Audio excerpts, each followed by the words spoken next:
open this up and ask some basic questions.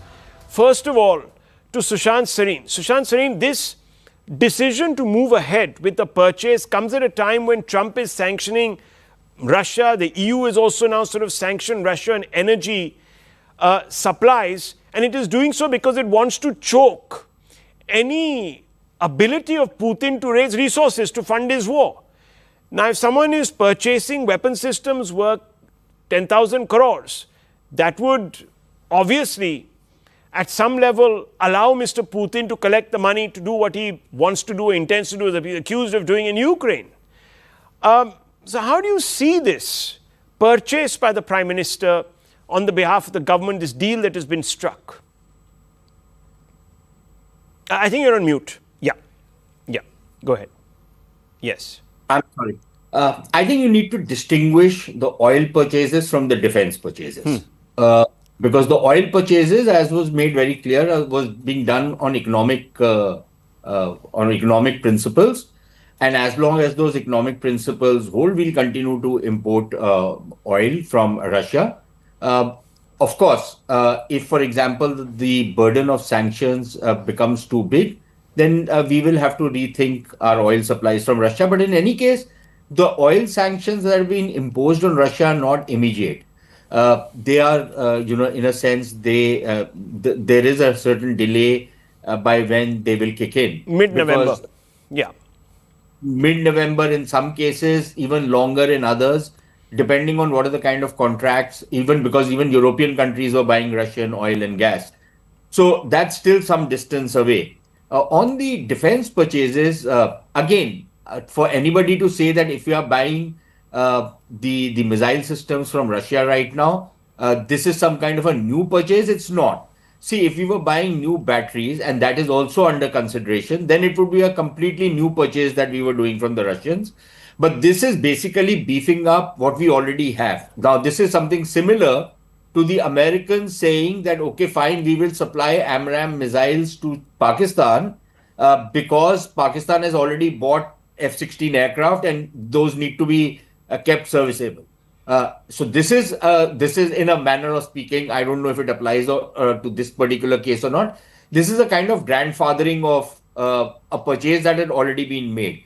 And in any case, Rahul, it's not that, that money is going to be given up front and those missiles, it's not. True, I understand that. But a red flag, Trump is somebody who's unpredictable. The Biden administration, and I'll quote it, made it clear to India that it was, quote, discouraging, unquote, India from going ahead in the initial period, I'm talking about 2022, with the acquisition of this missile defense system from Russia, because it'll have to weigh important geostrategic considerations while taking a decision on growing calls for a presidential CAATSA waiver to New Delhi. We got that CAATSA waiver out of Biden, but we may not be so lucky out of Trump. He's going to use every leverage.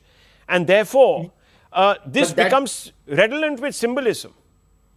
No, but see, Rahul, that is, this is something like the retrospective taxation that we used to have. Now, if you're going to start applying that, then it's a different ballgame altogether.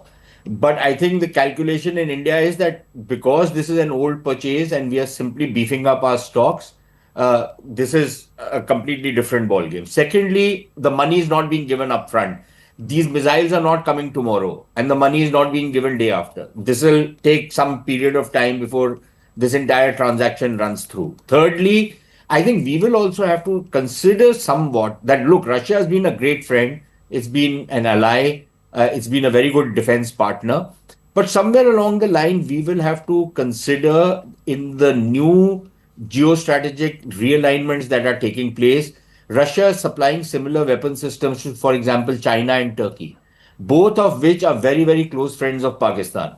How much of information sharing is between them and Pakistan on these very systems, which we will be depending on very that is true of a large number of defense suppliers. That's true of America. America supplies, as you yourself have just said, weapons and ammunition to Pakistan. And of course, there are other individuals who are not very well disposed towards India either that sort of receive all this. So I think that is a general sort of cautionary note that needs to be struck. But fundamentally, viewers, Trump will see anything and everything.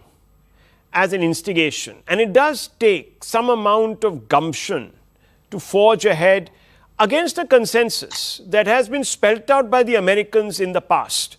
We might have our nuanced differences, but I think that one can't be blind to the fact that the Trump administration will see this at some level as India underlining its ties with Moscow once again. So, Akhil Swami, that brings me to the question that with India showing no signs really of moving away from Moscow, this whole business of surrender to Trump seems to now be a scurrilous campaign, which is really political rather than substantive. Rahul, I don't think it is political. See, I need clarifications on 3-4 issues. I'll be very thankful if they are clarified. Number one, do the world recognizes America as a boss of the world? Who is America to dictate terms to other countries if it is economically beneficial for us to import the oil from Russia and where we are getting cheaper? Who is America to dictate terms to one? Number one. Number two is a clarification from the Reliance Industries spokesperson is not clear that we are reducing the oil supply from Russia as per the new policy of the government of India. Number two. Number three, that if we are importing 30% cheaper oil from Russia, why the users of petrol and diesel in India are not getting subsidized rates? America says that in China... That's a separate question. Let's stick to the first two. Let me push those two questions to Mr. Sushant Sareen. Let him respond. Yes. Mr. Sareen, you heard the questions. So, Rahul, it's not so difficult. Here is the thing. America is nobody to dictate to us. Okay? Very clearly.